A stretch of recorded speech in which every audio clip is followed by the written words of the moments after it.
আজি আমাৰ Republican party of India আঠবলে দলৰ ৰাষ্ট্ৰীয় সভাপতি তথা ভাৰত চৰকাৰৰ সামাজিক ন্যায় আৰু সবলীকৰণ বিভাগৰ মাননীয় মন্ত্ৰী শ্ৰীযুত ৰামদাস আঠবলে চাহাবে আজি আমাৰ 14 মাৰ্চ আজি গুৱাহাটী এয়াৰপৰ্টত পোনপ্ৰথমে আমি তেখেতক অভিনন্দন জ্ঞাপন কৰিছোঁ আৰু তেখেতে পোনে পোনে তেওঁ তাজ বিমানত আহিছিল।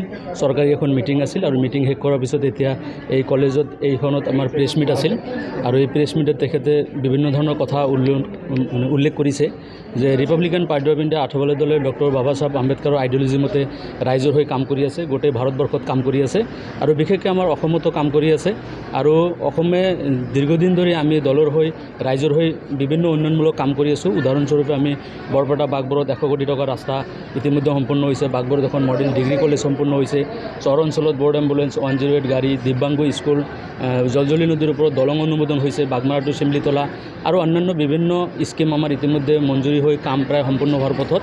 সেয়েহে আমাৰ ৰিপাব্লিকান পাৰ্টি অফ ইণ্ডিয়া দলৰ ৰাষ্ট্ৰীয় সভাপতিগৰাকীয়ে অসমক নৰ্থ ইষ্টক মানে গুৰুত্ব সহকাৰে লৈছে আৰু নৰ্থ ইষ্টৰ আমাৰ নাগালেণ্ডত দুজন এই বিধানসভাত জয়ী হৈছে, দুজন MLA আমাৰ জয়ী হৈছে। গতিকে তেখেতে আহিছে দুদিনীয়া কাৰ্যসূচী লৈ আৰু দুদিনীয়া কাৰ্যসূচীত বিভিন্ন ধৰণৰ কাৰ্যসূচীত অংশগ্ৰহণ কৰিব। আমি আশাবাদী যে আগন্তুক দিনত আমাৰ দলে লোকসভা নিৰ্বাচনত তথা পঞ্চায়ত নিৰ্বাচনত ভাল ভূমিকা গ্ৰহণ কৰিব আৰু আমাৰ দলে ৰাইজৰ হৈ কাম কৰি যাব। লোকসভা নিৰ্বাচনত কি সমষ্টি বিচাৰিছে? আমি বিশেষকৈ বৰপেটা লোকসভা সমষ্টিত ইতিমধ্যে তেওঁ চূড়ান্ত কৰিছে আৰু অন্যান্য 2-এটা সিট আৰু ইতিমধ্যে আলোচনা হ'ব আৰু মুখ্যমন্ত্ৰী আৰু চেণ্ট্ৰেল লেভেলতো কিছু লিডাৰসকলৰ লগত আলোচনা হ'ব। আলোচনাৰ পিছত তেখেতে ফাইনেল কৰিব। বৰ্তমানলৈকে বৰপেটা লোকসভাটো তেখেতে ফাইনেল কৰিছে, যিহেতু যোৱা লোকসভা নিৰ্বাচনত 2019 চনত মই ৰেজাউল কৰিম অসম ৰাজ্যিক সংখ্যালঘুৰ সভাপতি হিচাপে যিহেতু মই দলৰ হৈ কাম কৰি আছোঁ আৰু যোৱাবাৰ মই লোকসভা নিৰ্বাচনত প্ৰাৰ্থী আছিলোঁ আৰু গতিকে এইবাৰো এটা ভাল যিহেতু আমাৰ ডেভেলপমেণ্টৰ কাম হৈছে, গতিকে আমি আশাবাদী এইবাৰ আমাৰ লোকসভা নিৰ্বাচনত আমাৰ প্ৰাৰ্থী জয় হ'ব বুলি আমি আশাবাদী। বৰপেটা লোকসভাত বিজেপিৰ প্ৰতীক নাথাকে, মানে আপোনালোকৰ লগত যদি আমাৰ এলায়েন্স হয় বিজেপিৰ লগত তেনেহ'লে বিজেপিয়ে তেতিয়া টিকেট নিদিয়ে, তেতিয়া আমাৰ RPI দলৰ প্ৰাৰ্থী থাকিব আৰু RPI দলৰ প্ৰাৰ্থীক বিজেপি আৰু অন্যান্য বিজেপিৰ সহযোগী যিসকল দল আছে তেওঁলোকে আমাক ছাপোৰ্ট কৰিব। RPIৰ পৰা বৰ্তমানলৈকে যিহেতু মাননীয় ৰাষ্ট্ৰীয় সভাপতিগৰাকীয়ে তেখেতে উল্লেখ কৰিছে, মোৰ কথাই উল্লেখ কৰিছে, যোৱা 8 তাৰিখত তেখেতে আহিছিল। এই সময়ত বিশেষ এটা মোৰ আলোচনা হৈছিল গুৱাহাটী এয়াৰপৰ্টত। তেখেতে নাগালেণ্ডৰ পৰা ডাইৰেক্ট মুম্বাইলৈ গৈছিল আৰু গুৱাহাটী এয়াৰপৰ্টত বিশেষ আলোচনা হৈছিল। সেই আলোচনাত তেওঁ মোক প্ৰাৰ্থী দিব বুলি তেওঁ মানে সম্ভাৱনা দিছে ইতিমধ্যে। আৰু মই NDA में कोई नाराज ऐसा नहीं दिखता है, मतलब मैं नाराज नहीं हूँ तो बाकी नाराज क्यों रहेंगे, मतलब मैं खुश हूँ। मुझे मेरे पार्टी का एक भी लोकसभा में मेंबर नहीं है, उसके बावजूद भी मेरे पार्टी का मंत्री लगातार 7 सालों से मैं मंत्रिमंडल में हूँ, तो इसीलिए रिपब्लिकन पार्टी पूरे देश भर में है और अभी नागालैंड में 2 हमारे MLA चुनकर आने से पार्टी का नाम पूरे देश भर में गया है। तो और मेरी पार्टी सभी जाति धर्म की पार्टी है। हमारी रूमी शर्मा है, किधर है रूमी शर्मा, आ जाओ इधर। ये रूमी शर्मा ब्राह्मण है, लेकिन ये हमारी पार्टी के महिला विंग की अध्यक्ष है और ऐसे सभी जाति के लोग मेरे पार्टी में है। हमारा क्या है तो हमारा अब्दुल नागौरी, ये क्या बोल रहे हैं, हाँ ये अब्दुल नागौरी है, ये मुस्लिम कम्युनिटी के है और इनको हमने यूथ का अध्यक्ष बनाया स्टेट का, तो ये भी मतलब बहुत एक्टिवली काम करता है। तो ऐसे बहुत सारे कार्यकर्ता जो है। मैडम आपका परिचय दीजिए। नमस्कार, मैं डॉक्टर आसमा बेगम बोलो ना। डॉक्टर आसमा बेगम, मैं नेशनल सेक्रेटरी है। रिसेंटली सारे मुख मेघालय रेस्पॉन्सिबिलिटी दीजिए एज ए ऑब्जर्वर। और लोकतंत्र की धज्जियां नहीं उड़ाई जा रही है, लोकतंत्र को मजबूत किया जा रहा है। डॉक्टर बाबा साहब अम्बेडकर जी ने जो संविधान दिया है उस संविधान को मजबूत करने का काम हो रहा है और इसी तरह मतलब हम लोग काम कर रहे हैं। हम पूरे देश भर में हमें गर्व है कि G20 की अध्यक्षता भारत को मिली है, नरेंद्र मोदी जी को मिली है।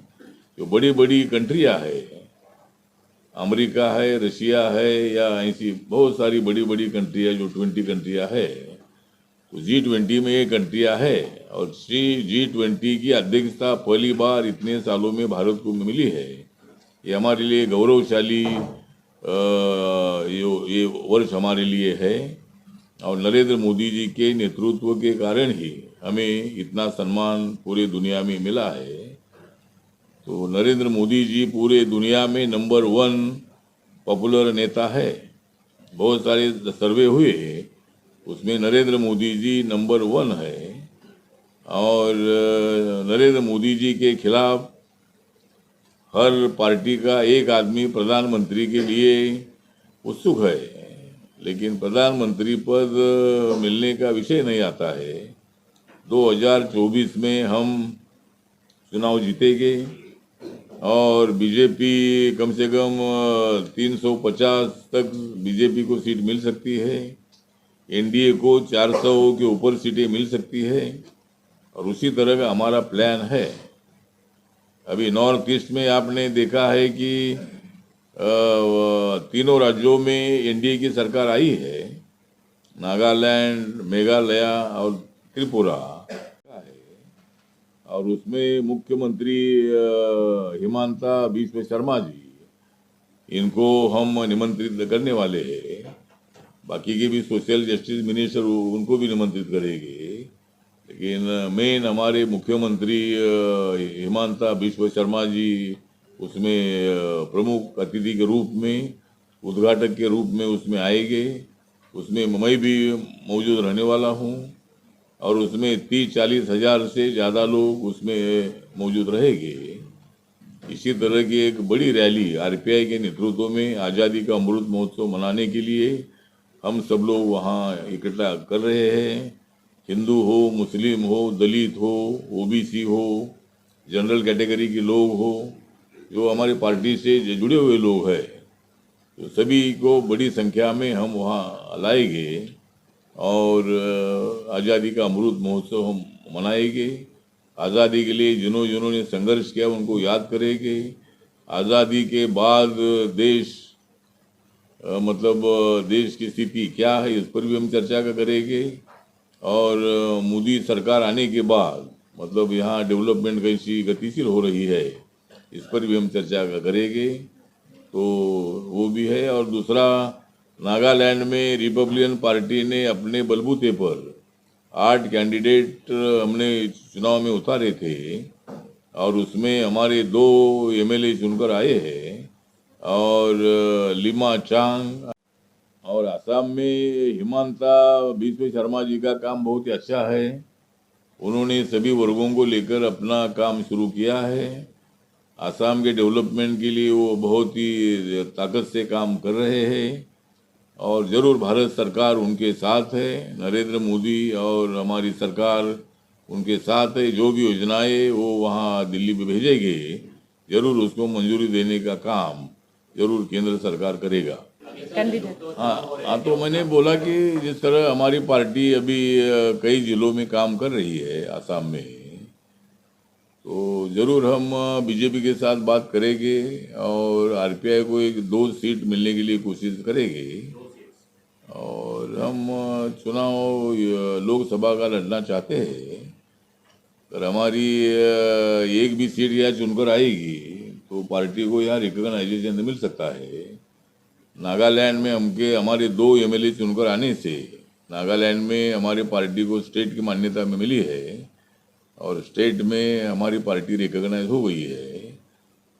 तो आसाम में अगर हमारा एक भी एमपी चुनकर आता है तो हमें यहाँ की मान्यता मिल सकती है। तो 2 सीट के लिए हम कोशिश करेंगे। उसमें जो गोलपारा वाली कुटली सीट है, बारपेटा, हाँ, जो बारपेटा लोकसभा है और एक आधी सीट जो है उस सीट के लिए भी हम कोशिश करेंगे। मुस्लिम बिहार बहुत है। बारपेटा और देखते हैं और एक आधी, लेकिन बारपेटा में थोड़ा मुस्लिम बहुल एरिया है तो वहाँ हमारा पार्टी का काम भी अच्छा है। पार्टी की तरफ से काम भी किया, हाँ अपनी तरफ से काम भी बहुत किया, रास्ते का काम। हाँ, तो उधर से डेवलपमेंट के लिए भी हमने कम से कम 300-350 करोड़ रुपया दिल्ली से या यहाँ से अन्य बहुत सारे स्कीम से हमने उधर लाए हैं और हमारी कोशिश है कि भाई ज़्यादा से ज़्यादा इस इलाके। और मुख्यमंत्री हिमंता बिस्वा शर्मा जी है इनके साथ हम बातचीत करेंगे और मतलब हम इसी तरह आगे बढ़ेंगे। और नॉर्थ ईस्ट में हर राज्य में हमारी पार्टी काम करती है। आसाम के साथ साथ नागालैंड है, मेघालय है, त्रिपुरा है, अरुणाचल प्रदेश है, सिक्किम है, और उसके साथ साथ मिजोरम है और मणिपुर है। तो ऐसे सभी राज्यों में, मणिपुर में भी हमारी पार्टी स्ट्रांग है। मणिपुर में हमारा महेश्वर नाम का एक कैंडिडेट 183 वोट से हारा था। अगर बीजेपी के साथ हमारा अलायंस होता था तो 100% वो भी वहाँ से चुनकर आता था, लेकिन वो 183 वोटों से वहाँ हार गया। तो हमारी कोशिश है कि भाई हर स्टेट में आरपीआई को, रिपब्लिकन पार्टी बाबा साहब अम्बेडकर जी विचारधारा को लेकर आगे चल रही है और सभी वर्गों को साथ में लेकर आरपीआई आगे बढ़ेगी। यहाँ के लोगों की समस्याएं हल करने के लिए हम कोशिश करते रहेंगे। भूमिहीनों को जमीन मिलनी चाहिए, ये एक हमारी मांग है। जो लैंडलेस लोग हैं, चाहे वो दलित हो, आदिवासी हो या कोई भी जाति के हो, उनको 3-4 एकड़ 5 एकड़ जमीन अगर मिलती है तो उसमें अपना जीवन बदल सकते हैं। और इसीलिए हर स्टेट के मुख्यमंत्री जी ने गरीबों को, दलित आदिवासियों को लैंड एग्रीकल्चर के लिए देनी चाहिए, एक हमारी पार्टी की तरफ से मांग है। और हर आदमी को पक्का मकान देने का आश्वासन नरेंद्र मोदी जी ने दे दिया है। इसका काम प्रधानमंत्री आवास योजना के माध्यम से जोर से चल रहा है और हम जरूर नॉर्थ ईस्ट की तरफ ज़्यादा से ज़्यादा ध्यान देंगे।